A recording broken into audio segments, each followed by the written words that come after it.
Señoras y señores, qué gusto saludarlos. Bienvenidos a un programa más de Voces de un Diálogo, siempre con los temas que generan impacto en el país. Por favor, atentos esta noche al desarrollo de un programa interesante que vamos a tener en el marco de la turbulencia que todavía se siente, de la crisis electoral, de la crisis política, que no podemos ocultar, no podemos negar. Ya hoy hemos tenido elementos importantes. El presidente Manuel Zelaya Rosales ha hecho un nuevo llamado para ir a la calle, ha hecho un nuevo llamado para que la comunidad internacional y muy particularmente el gobierno de los Estados Unidos no reconozca y no avale el triunfo de Juan Orlando Hernández. Y bueno, o sea que la turbulencia es una realidad que no podemos ocultar. Y en momentos de turbulencia es oportuno que en espacios como este, como Voces de un Diálogo, podemos tener la capacidad de analizar en frío, si se puede, en medio de la crisis, el escenario para ir encontrando algunas salidas. Hay cuestionamientos de un lado, pero también hay elementos que están del otro lado. De los que ganaron y los que perdieron tenemos los elementos que los vamos a poner sobre la mesa.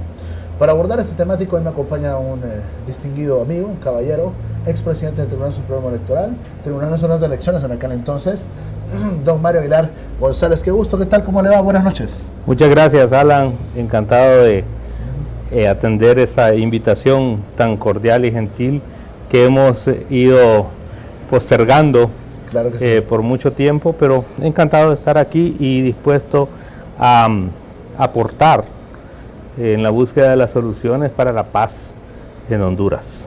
Bueno, y vamos a comenzar por el principio. ¿Cuáles son las valoraciones que usted tiene del último proceso electoral desarrollado el 26 de noviembre pasado, donde ya todo el pueblo hondureño tiene una conceptualización? Pero yo quiero hacer énfasis en el tema de la cabeza fría. Una vez que ha pasado todo esto, ¿cuál es la conceptualización que usted tiene como experto en el tema? Bueno, es importante que hagamos una valoración retrospectiva de la situación. Desde que el proceso electoral se planteó después de las elecciones primarias de los partidos políticos,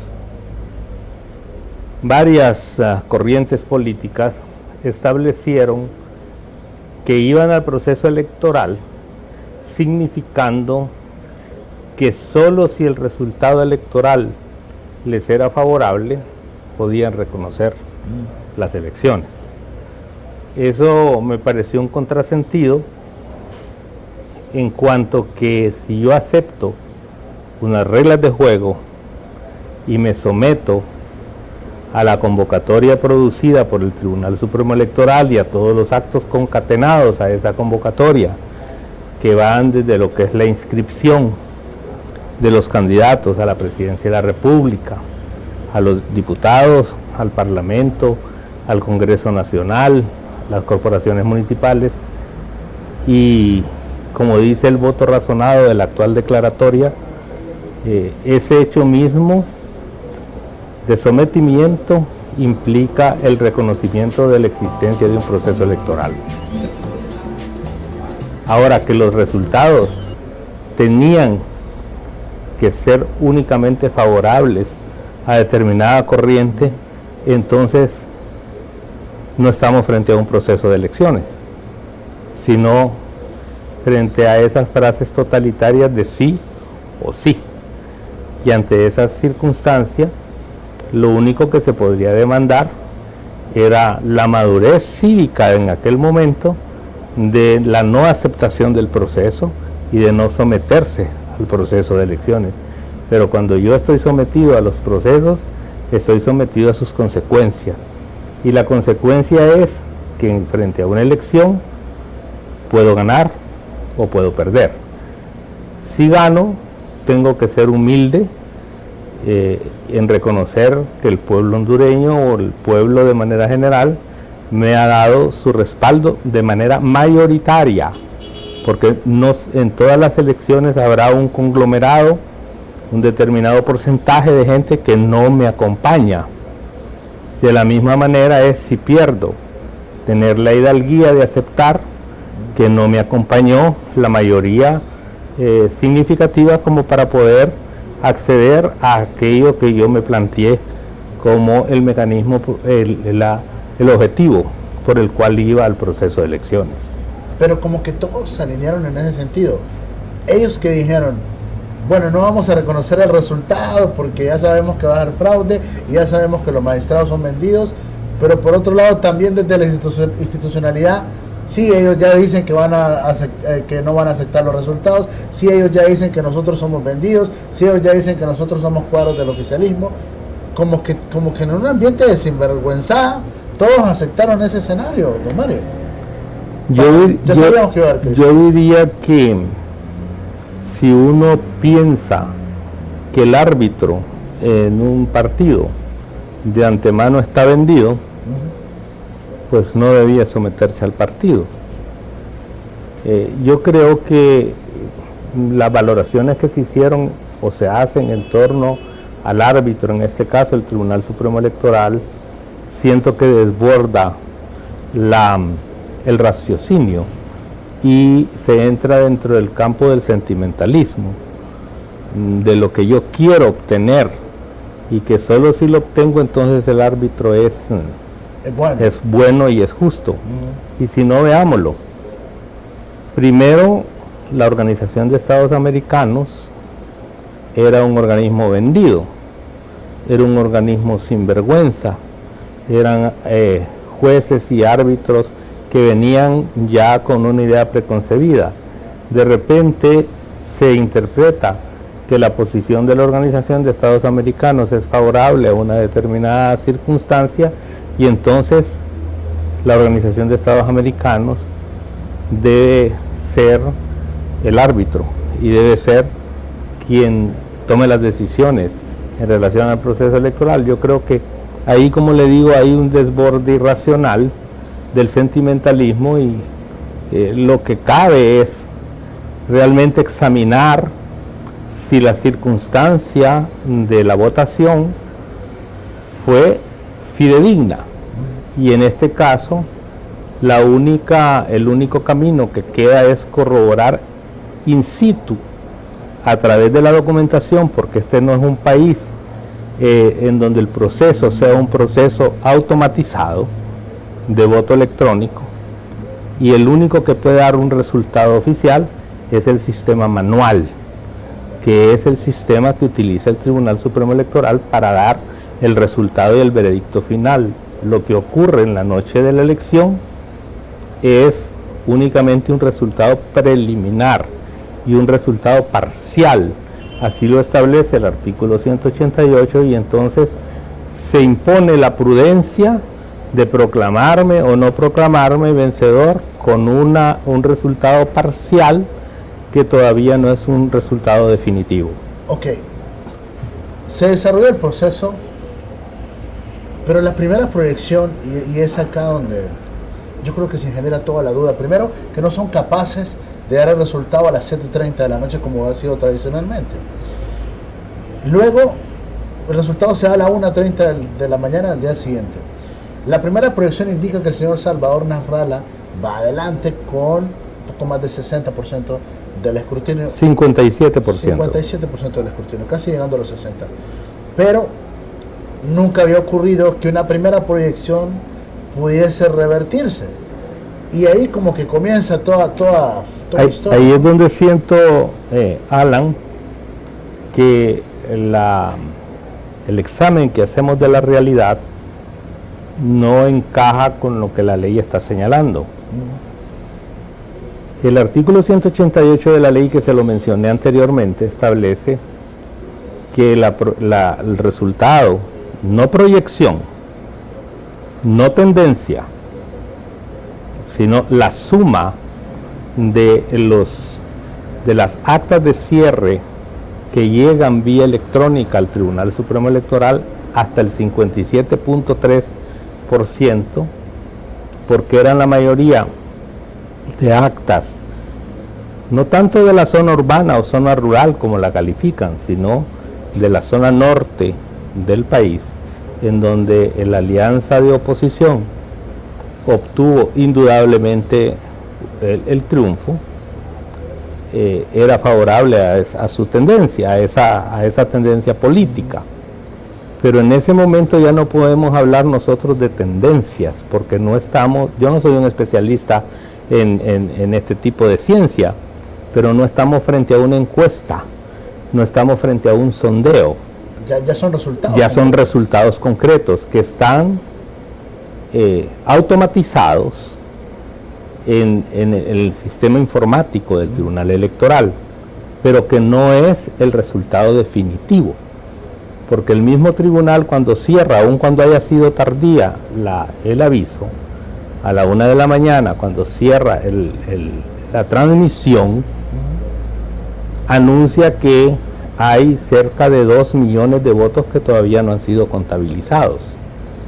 De toda forma, aun cuando hubiese recibido la totalidad de votos la misma noche, ese no es un resultado oficial, ese no es un resultado definitivo, porque acto seguido la ley establece, el artículo 189, que se tiene que practicar un escrutinio general definitivo, en donde el tribunal hace un recuento y suma acta por acta para finalmente dar ese resultado definitivo.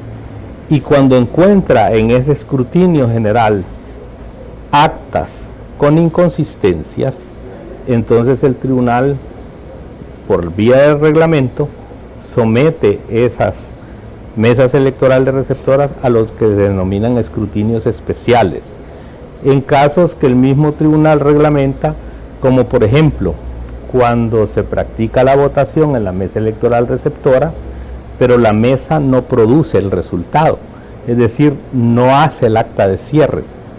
Al venir en blanco el acta de cierre, esa mesa tiene que ir a un escrutinio especial. Cuando hay un desbalance en los resultados de la mesa electoral, yo le pongo nada más 2 o 3 casos, es decir, que no cuadra el número de votantes con el número de papeletas y con el propio resultado. Va a escrutinio especial, que es el caso al que fueron sometidas las 1065 mesas aproximadamente. De las primeras. Sí, en donde encontraron severas inconsistencias y que ameritaban ese escrutinio especial. Pero el resultado de la noche de la elección, aun cuando haya sido total, que normalmente en ningún país del mundo es total, pero es irreversible.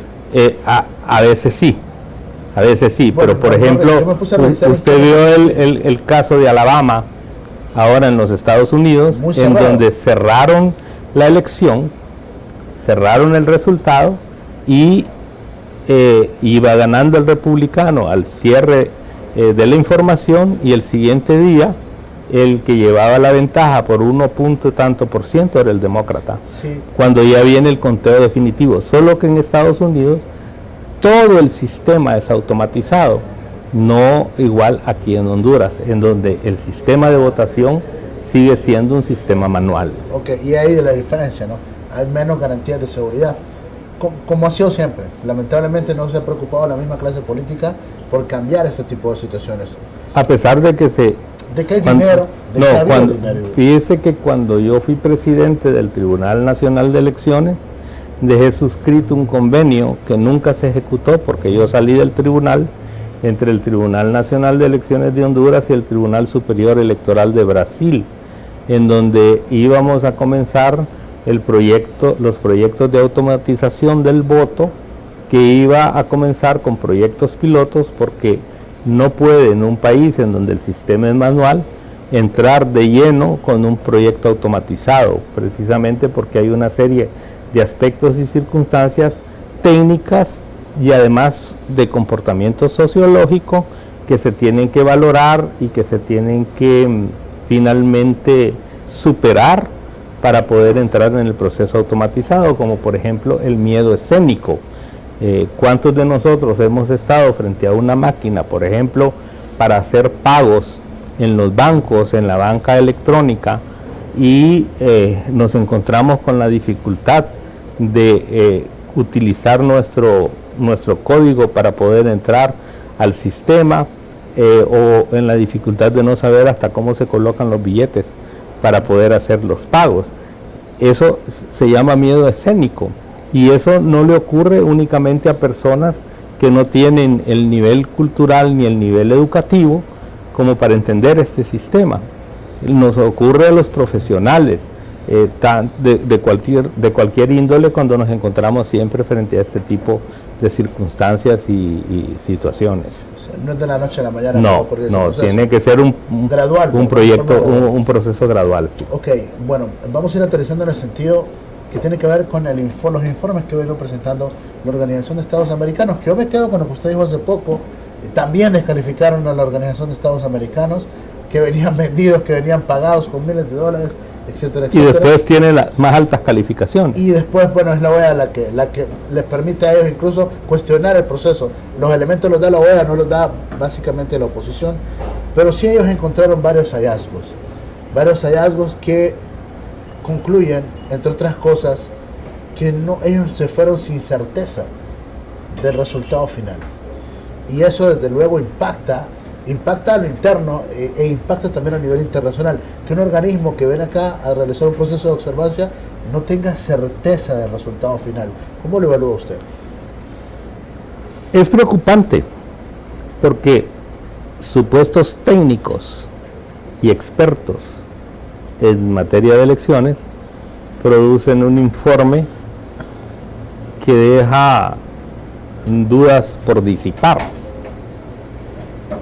contrario a otra misión de observación electoral que genera un documento que en alguna medida genera confianza en relación a los resultados electorales, que es el de la misión europea. La pregunta es, ¿por qué del encuentro entre esas dos misiones? Primero, yo valoro que el informe de la Organización de Estados Americanos es un informe no técnico. Me va a disculpar el señor Quiroga y el señor Colom, pero siento que ahí hubo una intervención política dirigida a generar este clima de desconfianza. En primer lugar, porque de acuerdo con los artículos, si yo mal no recuerdo, 23, 24 y 25 de la Carta Democrática Interamericana, una misión de observación electoral no hace informes públicos. Ellos generaron un informe público y con eso violentaron la misma Carta Interamericana. Violentaron además el convenio suscrito entre la Organización de Estados Americanos y el propio Tribunal Supremo Electoral, que todo lo que es observación y que se produce de la observación debe ser tamizado primero debe ser trasladado primero al Tribunal Supremo Electoral y no al público, porque ellos cuestionan, como ya tercer punto, el sistema informático, no el sistema manual, porque si usted hace una valoración justa, en el sistema manual ellos validan los resultados electorales, diciendo que no hubo dolo, que no hubo fraude. Al decir que no hay dolo, dicen que no hubo fraude, que las actas que recibieron de las instituciones políticas contendoras, en un número aproximado de 300, que fue las que sometieron a cotejo, que no se llaman actas tampoco, porque lo que reciben de los partidos políticos, nadie tiene actas más que el Tribunal Supremo Electoral. Los partidos políticos lo que tienen en su haber son los certificados de resultados electorales, ni tan siquiera utilizan los términos técnicos con el que deben de distinguir al documento. Sí. Y dicen las actas de los partidos políticos. El acta es única y es la que está en la mesa electoral receptora y llega al Tribunal Supremo Electoral, pero aún con eso con esa deficiencia se hicieron los cotejos y dicen que el cotejo dio un 100% de certeza y de similitud e igualdad entre el acto original y el certificado que entregaron los partidos políticos. Entonces, donde yo quiero desembocar es que el sistema de informática es únicamente utilizado en el Tribunal Supremo Electoral como una herramienta de rapidez, pero no como una herramienta que produce resultados electorales. Lo que produce el resultado electoral son las papeletas que físicamente están en el Tribunal Supremo Electoral y las actas que físicamente también están en el Tribunal Supremo Electoral y que pueden ser examinadas en este mismo momento por quienes puedan tener dudas, porque son documentos públicos y a través del mecanismo de acceso a la información pública pueden acceder a ellos para poder determinar si realmente lo que se contó, lo que se sumó, no tendencias, lo que se sumó es coincidente con lo que está publicado a través del sistema de informática establecido por el Tribunal Supremo Electoral. Quiero retomar lo que dijo hace poco en torno a la motivación política que pudo haber tenido el informe final o las observaciones y los cuestionamientos de la misión de la Organización de Estados Americanos. ¿En qué basa usted esa conclusión? Porque es muy delicada decir que el informe no fue técnico, sino que político. En un solo punto. En la observación electoral, ellos venían a observar el proceso, no a hacer valoraciones políticas del proceso. Sin embargo, siento yo que por la vivencia de uno de las personas que están en la observación, como es el señor Quiroga, y digo la vivencia porque en Bolivia se está viviendo un proceso político en torno a la reelección del presidente Evo Morales, en donde la Corte Constitucional está posibilitando una nueva candidatura presidencial del señor Morales. Entonces se introduce la valoración de que el sistema que se utilizó para viabilizar la reelección en Honduras no es un sistema ortodoxo. Entonces, si se introduce en el documento una valoración política, jurídica, sí, deja de ser un informe estrictamente de observación electoral para hacer valoraciones de otra índole que nos llevan a concluir que a lo mejor, sin poder decir esta es una prueba contundente, pero sí es un indicativo de que el mismo informe es para nosotros, desde el ángulo estrictamente objetivo y técnico y profesionalmente electoral, un informe bastante dudoso. O sea, ¿usted considera que es fuera de orden que la misión y que él, al momento de dar a conocer los hallazgos, señale de que no fue correcta la manera en que le dio luz verde al proceso de reelección en Honduras? A mi juicio, sí. Eso no cabe, me dice usted. No cabe porque lo dicen los artículos de la Carta Democrática Interamericana, sí, cuáles son los parámetros que debe tener el informe, y lo dice además el reglamento de observación electoral emitido por el Tribunal Supremo Electoral, al cual de manera expresa estaba sometida a la Organización de Estados Americanos al hacer un convenio con el tribunal. ¿Pero por qué nadie le reclamó en el acto? ¿Por qué no salió el propio tribunal? Y además ya estaba involucrando a otros actores. La Corte. Eso yo me considero incompetente para contestárselo. ¿Por qué el propio Tribunal Supremo Electoral? ¿Debió? A mi juicio, sí. En el momento que Quiroga da la conferencia un domingo, si no me equivoco. A mi juicio, sí. Da a conocer el detalle. Lo que sucede es que se generaron una serie de acontecimientos que siento yo no dieron el tiempo suficiente como para hacer una valoración en torno a ese tipo de situaciones. Pero creo que el Estado de Honduras debía de transmitir una protesta a la Organización de Estados Americanos por ese tipo de injerencia en la vida política del país. Ahora, usted le atribuye de repente a las motivaciones que pudo haber tenido el señor Quiroga por lo que está viviendo él políticamente ahí en Bolivia, pero él no se va a disparar solo. a redactar un informe. Bueno, me gusta, Alan, porque usted está tocando puntos que sugieren que hay una intervención política en el manejo del informe. Creo que la misión, antes de hacer público el informe, debió haberlo compartido con el Tribunal Supremo Electoral, y hasta donde yo entiendo, eso no ocurrió. No ocurrió, según los datos que yo tengo, porque Almagro tuitea y pide al tribunal que no haga pública la declaratoria. Y fíjese, lo hace de manera anticipada, porque ni tan siquiera han leído públicamente el informe de la Organización de Estados Americanos y el tuit ya está publicado.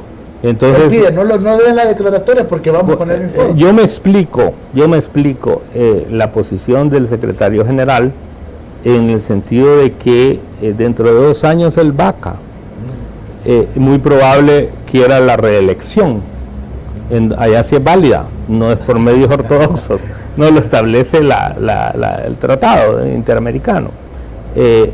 Pero él envía mensajes hacia los países que pueden votar, entre ellos Venezuela, con todos los países del Caribe, Nicaragua, El Salvador, Bolivia, que son países que están más o menos alineados en un cierto proceso ideológico, y comienza a asegurar sus votos, como mandando un mensaje diciendo, bueno, yo te hago presión para que tú abras tu proceso de elecciones, pero también me voy a congraciar contigo haciendo presión por otro lado ideológico, para que veas que yo soy un hombre que puede manejar la situación favorable o proclive a tus propios intereses. Y entonces comienza a asegurar la votación en la Organización de Estados Americanos. O sea, estamos hablando de que utilizan, de acuerdo a la lectura que usted le da, es que están utilizando la elección de Honduras también para crear una plataforma propagandística de cara a un proceso de reelección de Almagro. Claro, eso me está diciendo. Claro. Okay. Y porque ni el propio secretario general tiene facultades para poder sugerir a un país miembro de la Organización de Estados Americanos cuál debe ser su comportamiento, porque un segundo proceso electoral era prácticamente una segunda vuelta, y ellos, en los propios documentos que generaron, al final de los documentos sugieren que toda acción en relación a superar cualquier deficiencia del proceso electoral tenía que hacerse dentro del marco de la ley hondureña. Y me pregunto, ¿en qué parte de la ley hondureña estos expertos encontraron que está autorizado una segunda elección? Excepto por la vía constitucional, en donde la propia Constitución establece que si el 27 de enero no está declarada la elección, entonces el presidente de la República del momento entrega la presidencia, se aleja de la presidencia y la deposita en el Consejo de Secretarios de Estado o de Ministros. Y este Consejo de Ministros produce una convocatoria dentro de los 15 días siguientes para que se verifiquen nuevas elecciones dentro de creo que aproximadamente 6 meses, o 3 meses, no recuerdo exactamente. Es complicado. Nunca se ha dado. Nunca se ha dado. Ok, pero tampoco nunca se había dado que un organismo le sugiriera a un país repetir elecciones. Es correcto. Repetir, claro. Es correcto. Usted lo plantea como que... Pero que conste, no fue el organismo, fue el secretario general. Pero que hable el secretario, no es que hable el organismo, no. Porque nadie lo desautorizó. No, sí, no lo desautorizan. ¿Por qué no lo desautorizan? Porque no está reunida ni el Consejo Permanente, ni tampoco la Asamblea General. O sea, ¿usted considera que no fue una posición institucional? A mi juicio no es una posición institucional, fue particular, sino del propio secretario general, en abuso de sus funciones, porque lea usted las funciones del secretario general y no va a encontrar ninguna que lo autorice a dirigirse de manera muy particular, y menos a través de un tuit, sugiriendo un comportamiento de un órgano del Estado que constitucionalmente es competente para resolver los problemas de orden electoral. Bueno, acá ha habido varias reacciones. Para el caso, en las últimas horas, Univisión dio a conocer un reportaje amplio, por cierto, dedicado a Honduras y a esta crisis política que se ha generado después de las elecciones. Colocan a un testigo protegido en el trabajo periodístico y señala al testigo protegido que hubo fraude electrónico, que se dio y explica técnicamente que cuando el acta llegaba al tribunal, físicamente al tribunal, luego de un proceso de escaneo, le colocaban, según lo que detalla el reportaje, las cifras que corresponden para inclinar el triunfo hacia Juan Orlando Hernández. Eso es lo que ellos proyectan en el reportaje. ¿Usted tiene alguna consideración sobre eso? Mire, no lo conozco, pero por lo que usted me está relatando, en primer lugar, Univisión no es un órgano que pueda declarar a alguien como testigo protegido. Ese es un canal de televisión como es el suyo. Entonces yo no puedo venir aquí y usted declararme testigo protegido. Eso tendría que ser ante un tribunal de justicia. Lo otro es lo que yo le señalo y recalco. El escrutinio general definitivo del tribunal no lo produce electrónicamente. Los resultados no son electrónicos, los resultados son manuales. Y aún con toda la desconfianza que pueda existir en el país, precisamente la desconfianza siento yo que en alguna medida es la que protege el resultado físico, no el resultado electrónico. ¿Por qué? Es una de las consideraciones que tienen algunos órganos constitucionales en otros países en donde hubo voto electrónico, como por ejemplo en Alemania, en donde fue descartado en algunos estados, como para darle un ejemplo, Renania, en donde la Corte Constitucional de Alemania dijo que era inconstitucional la utilización del voto electrónico porque el ciudadano común, nosotros, ciudadanos comunes, no tenemos los elementos, porque se necesitan conocimientos especiales para poder determinar cuándo, a través del voto electrónico y de los resultados electrónicos, nos pueden estar haciendo fraude electoral. Y es la razón por la cual el sistema electrónico es un sistema más complicado. O sea, usted me está diciendo que es imposible que en Honduras se haya dado un fraude electrónico. Sí, porque no hay voto electrónico. ¿Y en la transmisión de datos? En la transmisión de datos, después el Tribunal de Elecciones hace un cotejo entre lo que le fue transmitido y lo que recibe físicamente. Sobre eso, los cuestionamientos que se le hacen al proceso es que tiran la cuestión de la transmisión y después sobre la marcha hay una acción extraordinaria, hacen que cuadre lo transmitido. Pero eso normalmente es una reacción cuando yo estoy perdiendo. Y eso sucede como comportamiento humano. Cuando yo no logro mi objetivo y cuando yo no soy el que gano, entonces hubo fraude o las cosas son malas, para no solo dejarlo en el ámbito de lo electoral. Yo le decía a un amigo, cada quien habla como le ve en la feria. Ese es un dicho popular y es la verdad. Si yo voy a un tribunal de justicia en una disputa con usted y la sentencia me es favorable, digo yo que el juez es un hombre imparcial, es un hombre docto, es un dechado de virtudes, honesto, transparente, etcétera, etcétera. Pero si pierdo y le dan la razón a mi contrincante, el juez es un pícaro, además no sabe nada, ahí llegó por componenda, es un ignorante, es esto, es lo otro, y tiene todos los defectos habidos y por haber. Y fíjese que este sistema electoral, usted a veces gana las elecciones, como por ejemplo lo que le pasó a Clinton y a Trump. Clinton fija su estrategia política, lo dice ahora un periódico de Honduras, en el voto popular, buscando el voto popular. Trump fija su estrategia política buscando el voto electoral, que en definitiva el voto electoral en los Estados Unidos es el voto que produce al presidente de los Estados Unidos. Entonces el mismo Trump lo dice, yo la superé, en cuanto a estrategia. Pero los sentimientos que se producen ganando una elección y perdiendo una elección siempre van a ser encontrados, como encontradas son las posiciones entre los candidatos. Ok, bueno, eso a nivel presidencial, porque a nivel presidencial es donde se ha dado la mayor crisis que ha trascendido fronteras. Pero le voy a hacer otra puntualización.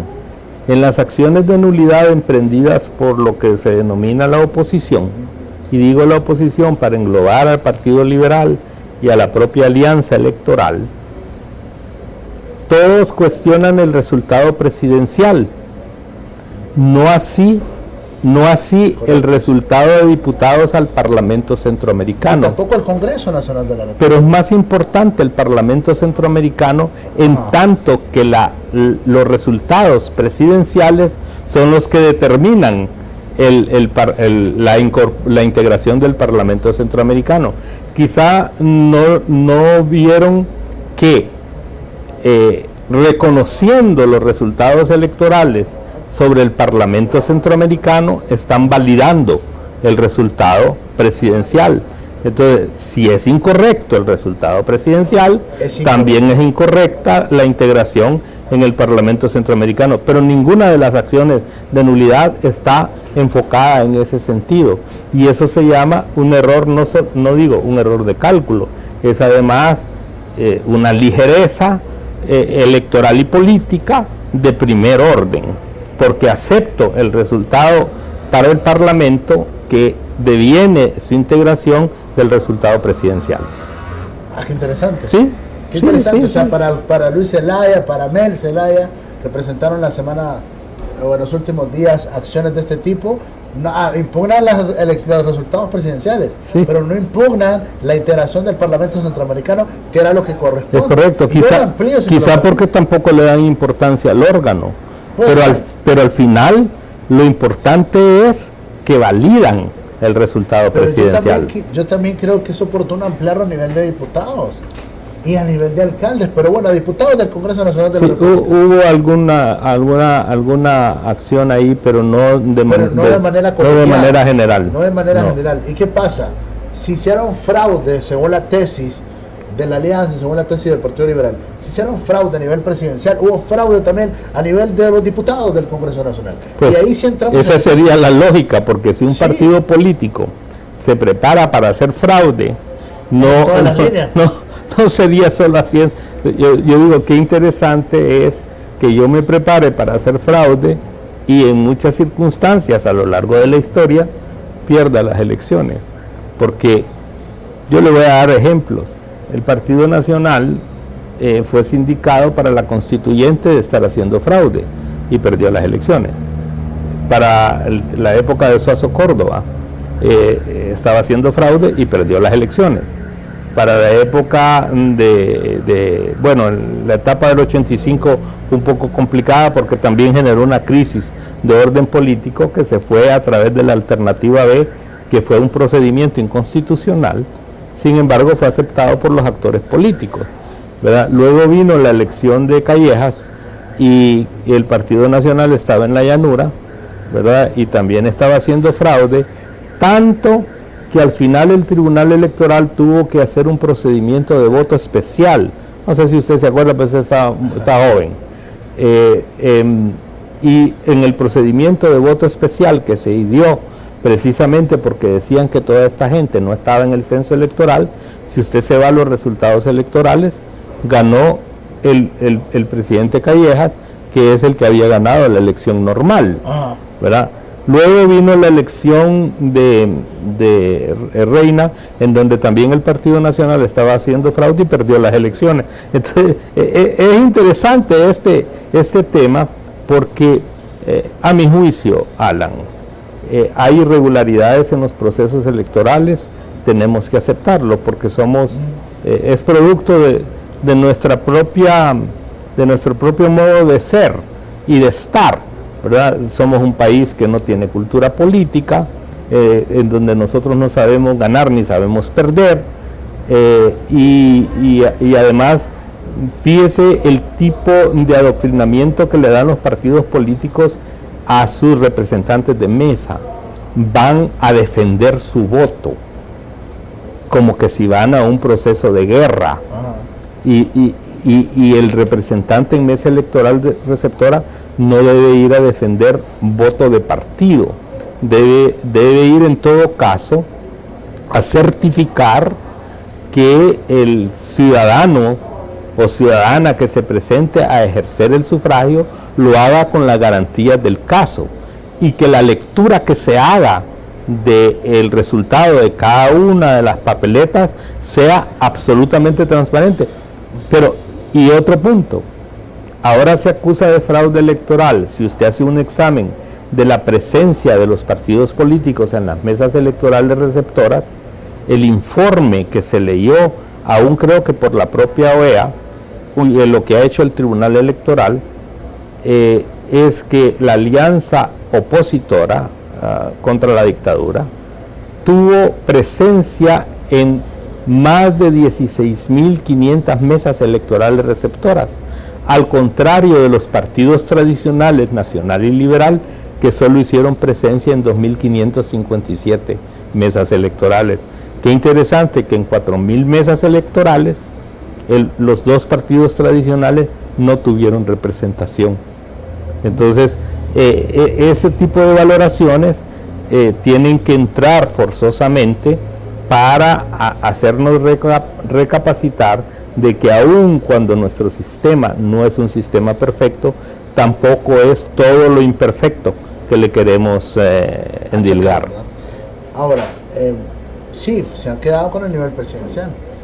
A nivel de diputados nos tocó vivirlo en carne propia. Y nosotros sí denunciamos enérgicamente o categóricamente que hubo fraude. Pero no vimos ninguna acción legal, no, porque nosotros entendemos cómo juega el sistema. O sea, ya es una valoración nuestra de la experiencia que tiene Esdras Amado López, Javier Aguilera, y de la que he venido acumulando yo también.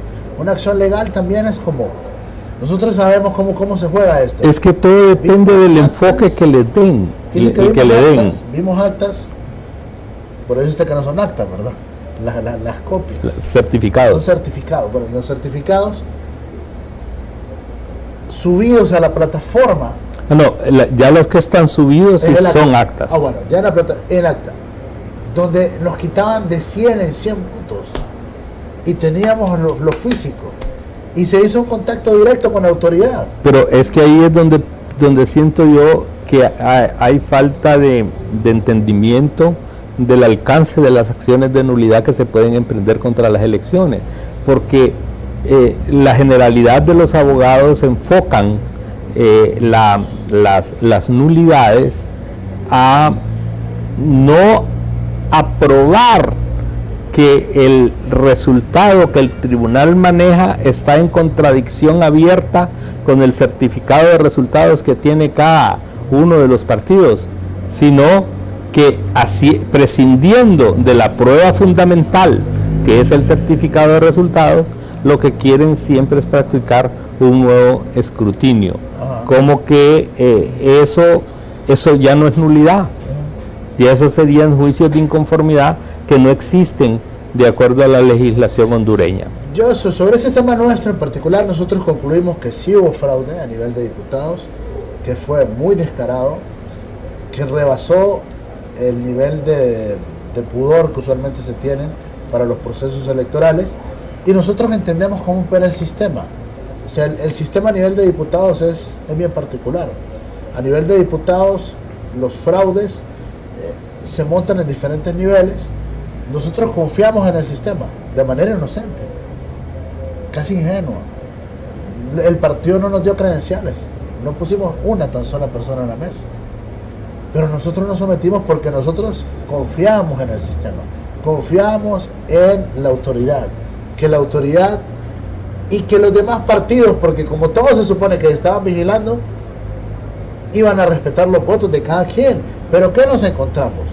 Y eso se lo dio con conocimiento de causa, luego de un estudio que a nosotros hicimos, que liberales, cachurecos y libres, me refiero a las alianzas, se prestaban para decir, bueno, si estos tienen 100 votos, no se los pongas en el acta y repartirnos 20 a los candidatos que a mí me interesan. En la mesa ocurría eso. Por eso siento yo que si usted emprende una acción de nulidad esa acción de nulidad está dirigida a desenmascarar ese tipo de situaciones. Pero en una urna, en 2 urnas, en 3 urnas, pero no en el universo que nos lo hicieron. Es difícil que abran todas las urnas donde nos hicieron fraude.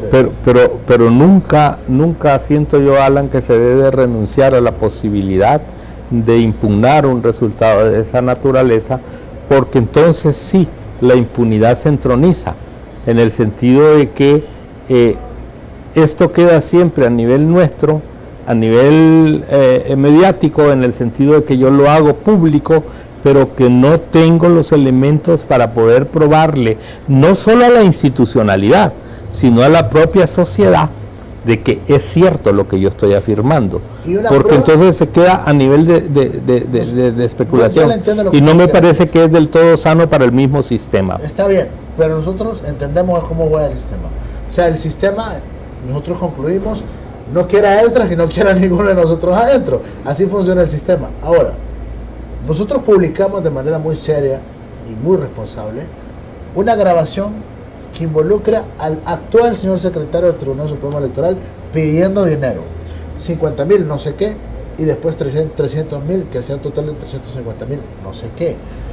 Nosotros cumplimos con la responsabilidad de transmitir el audio que se logró como periodistas conseguir. Pero estoy impresionado cómo ha pasado todo este tiempo y no ocurre nada en Honduras. Que publiquen una grabación del ministro de Fe del proceso pidiendo dinero, y que aquí como que si no fue nada, como que si fue un chisme.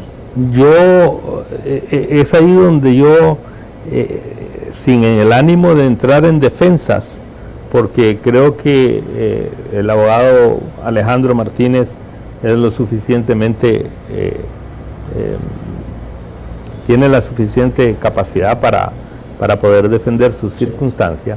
Siento yo que este tipo de situaciones no las podemos dejar al azar, ni aún con la existencia de un ministerio público, en donde ellos podrían, por vía de oficio, hacer las investigaciones que correspondan para deducir responsabilidades, pero que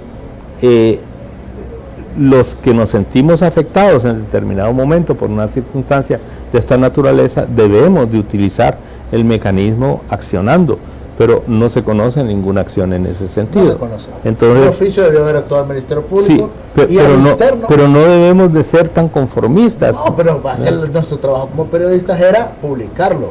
No, lo que sucede es que ustedes son parte interesada, en términos de que ustedes se sienten agraviados por una circunstancia de esa naturaleza en razón de que fueron candidatos. De acuerdo. Entonces, nosotros conocemos el sistema.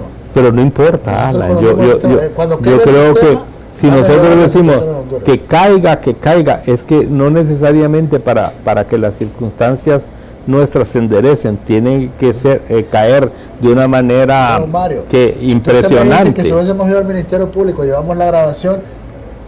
O sea, yo no estoy pecando de pesimista. Sí. Solo le digo. Yo siento que sí peca de pesimista. No, lo que pasa es que es la realidad. Mire, la realidad era. Le voy a decir cuál era nuestra realidad. No era la nuestra, no era capricho, porque sabe que Dios sabe que fue una coyuntura por la cual yo aspiré. Sí, no se preocupe, está en su casa. Fue una coyuntura por la cual aspiramos a la política. Por un proyecto. Si yo me lo encontré a usted el día que me estaba escribiendo, el día que estábamos pidiendo constancia y todo. Sí. O sea, lo hicimos porque creemos en que es a través de la vía democrática que se tiene que fortalecer el país. Y hemos creído que fortaleciendo la institucionalidad es que Honduras va a salir adelante.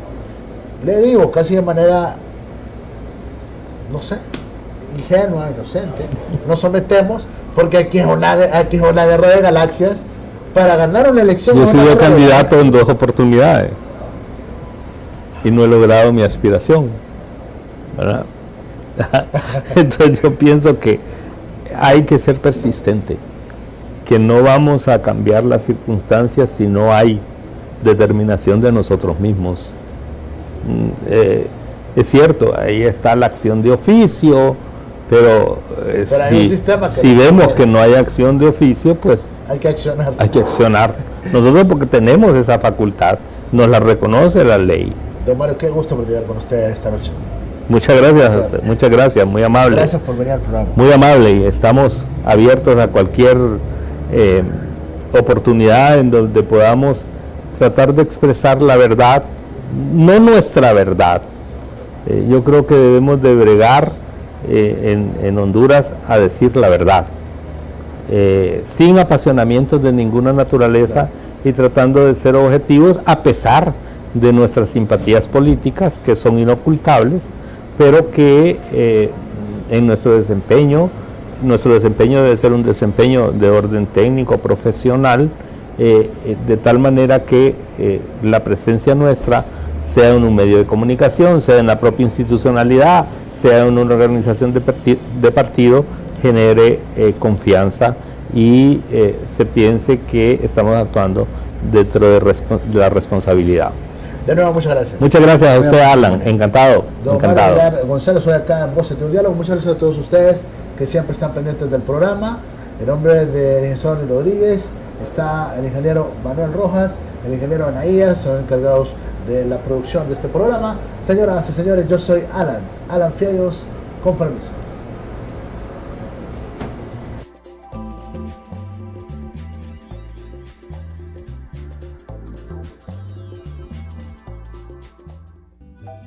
Cooperativa 15 de septiembre, insignia del cooperativismo en